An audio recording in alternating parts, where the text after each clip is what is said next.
இன்றைக்கு நமக்கு காத்திருப்பது நாடாளுமன்ற தேர்தல். நல்ல யோசிங்க.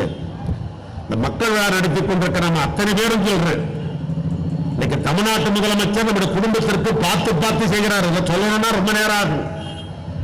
இவ்வளவு நம்முடைய குடும்பத்திற்கு நான் பார்த்து செய்கிறார் என்று சொன்னால் இதற்கெல்லாம் தடையாக இந்திய அரசாங்கம் இருக்கிறது.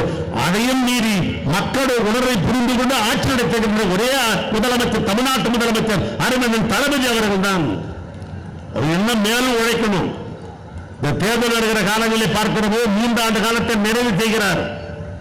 நீங்க போட்ட ஓட்டு சுப்பிரமணியத்துக்கு எனக்கும் ஆகியோருக்கும் இருக்கிற தாயன் கவிக்கும் 5 ஆண்டு காலத்திற்கு நீங்கள் எங்களுக்கு ஓட்டு போட்டிருக்கிறீங்க. 3 ஆண்டு காலம் நிறைவடைந்திருக்கிறது. இங்க உங்க சட்டமன்ற உறுப்பினர் பட்டியலே போட்டார், நான் சைதாப்பேட்டைக்கு இவ்வளவு செஞ்சேன் அவ்வளவு செஞ்சேன். அப்பதான் குச்சுன்னு சொன்னேன், இவ்வளவு செஞ்சுக்கிறாரு. நாம் ஒன்னும் ஊர்ல இவ்வளவு செஞ்ச மாதிரி தெரியல, நம்மளோட ஓரமான ஆளா இருக்கிறாரு சொன்னா இல்லையாப்பா நீ சொல்ல கொஞ்சம் நீ அமைதியா இருக்கிறத பார்த்தா நான் ஒன்று சொல்லாம நான் போய் சொல்ற மாதிரி.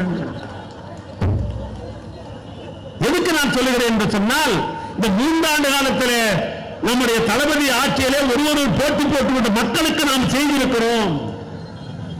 ஆண்டு 2 ஆண்டு கால ஆட்சி இருக்கிறது. இன்னும் தமிழகத்தை பொறுத்தவர்கள் பட்ஜெட்டை பத்தி எல்லாம் பேசினாங்க, அதெல்லாம் பேச ரொம்ப நேரம் ஆகும். சுருக்கமா சொல்றேன். இப்போ பட்ஜெட்ல சொல்லியிருக்கிறார், வர இருக்கிற காலங்களில் இளைஞர்களுக்கு 50,000 பேருக்கு வேலை வாய்ப்பு தரப்போகிறோம் என்று தமிழ்நாட்டு முதலமைச்சர் இளைஞர்களுக்காக இந்த பட்ஜெட்ல ஒதுக்கி இருக்கிறார். இப்படி பலரை சொல்லிக் கொண்டே போகலாம். ஆகவே எல்லாம் நடைபெற வேண்டும் என்று சொன்னால், நடைபெற இருக்கிற நாடாளுமன்ற தேர்தலில் நீங்கள் திறமையான ஆட்சி நடத்தி இருக்கிறீர்கள், எங்களுக்கு அத்தனை உதவியும் செய்திருக்கிறீர்கள். என்னுடைய குடும்ப பொருளாதார வளர்வதற்கு முழுக்க காரணம் தமிழ்நாட்டு முதலமைச்சர் தான். அந்த நன்றி உணர்வை நாம் காட்டுவதற்காக நாடாளுமன்ற தேர்தலில் 40 தொகுதி வெற்றி பெறுவதற்கு நாங்கள் உழைப்போம், வாக்குகளை அளிப்போம் என்பதுதான் அவர் மேலும் உழைப்பதற்கு அது வாய்ப்பாக இருக்கும்.